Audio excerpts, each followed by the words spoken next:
Amerika ovozi tarafidan ishlangan va Uyg'ur ma'rifchi va korxonchi Qosim Qashqariyning Xitoydan qochib chiqib Amerikada panohlanish hikoyasini bayon qilgan hujjatli film 2024-yillik New York Film Festivalining kishilik huquq kategoriyasida mukofotga tanlangan. Qashqarda tug'ilgan Qosimjon Abdurayim ilgari Urumchida Atlant til ma'rif markazi nomidagi til maktabi qurgan.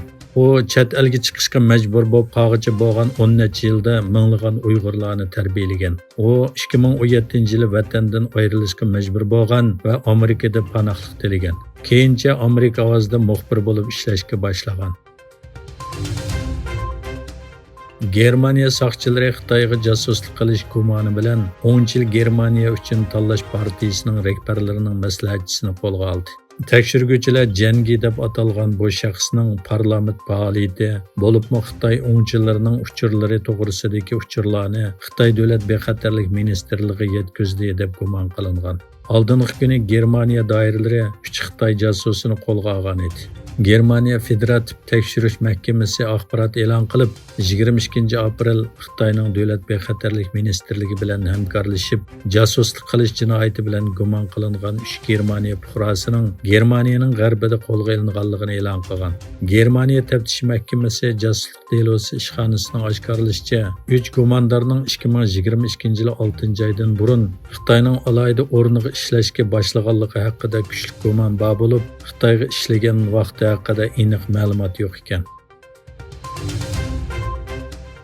20 aprel kuni Xitoyning Amerikada turishlik bosh elchisi Shifeng Harvard universitetida nutq so'zlayotganda mazkur universitetda o'qiyotgan Tayvanlik va Tibet o'quvchilari yuqori ovozda to'lab, Xitoyning Sharq Turkiston, Tibet va Hong Kongda yurgizayotgan kishilik huquq dafsandichiliklarni qattiq ayblagan.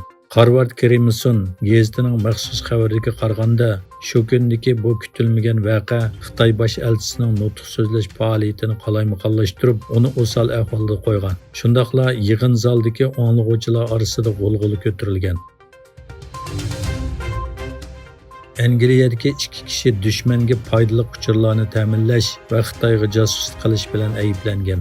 London shaharlik soqchi idorasining bayonotiga qaraganda, rasmiy maxfiyatlik qonuniga asosan 32 yoshli Christopher Berry va 24 yoshli Christopher Kash Xitoyga jasuslik qilish jinoyati bilan ayblangan. Bu kishilar chet elni maqola xotira hujjat va uchur bilan ta'minlagan deb ayblangan bo'lib, bu voqea intayin og'ir ayblashlarga qarata intayin murakkab tekshirish deb tasvirlangan. Xitoyning Guangdong o'lkasida bir yuk paraxoti ko'rikka so'qilib ketib, 4 odam g'oyib bo'lgan. Yo'qolib ketgan xodimlarni izlash va qutqizish xizmati davomlashayotgan bo'lib, egilnishicha 4900 tonna po'lat to'shiydigan paraxot Fujian o'lkasidan yo'lga chiqqan va shu yer vaqti 21:20 minut atrofida Guangdong o'lkasining Fushan shahridagi Jiujiang ko'rikiga so'qilgan.